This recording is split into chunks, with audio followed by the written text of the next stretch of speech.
பண்றியோ கொஞ்சம் கூட வெக்கமா இல்லையா அப்படின்னு பக்த கொடிகள் நிறைய பேர் கேட்டாலும் அண்ணா அழகா ப்ரோக்ராம் பண்றீங்க அப்படின்னு சொல்றேன். இன்னும் சில பக்த கொடிகளுக்காக எப்பவுமே இந்த ப்ரோக்ராம் கண்டினியூ ஆகிட்டே இருக்கு.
சோம் முடியறதுக்குள்ள பிளீஸ் எனக்காக ஒரு பேபி அப்படின்னு சொல்லுங்க அப்படின்னு சொல்லிருக்காங்க.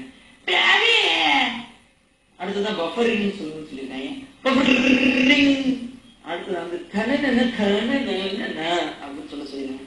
இன்னும் ஏதோ ஸ்கூல் பிள்ளை சொல்லுன்னு சொல்லிட்டே இருக்காங்க. ஆன்சர் இப்போ நான் ஆன்சர் பண்ணுவேன், அதே ஆன்சர் நிறைய பேர் பண்ணிருப்பாங்க. ஸோ நீங்களே சொல்லுவீங்க. இதை தவிர உங்களுக்கு எதுவும் தெரியாதாங்க, அதனால ஆன்சர் பண்ணுங்க. மனசார சொல்றா சத்தியமா நீ எல்லாம் ஊருப்பட மாட்டேன், ஊருப்படவே மாட்டேன். என்னோட வெள்ளி சார்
to each other.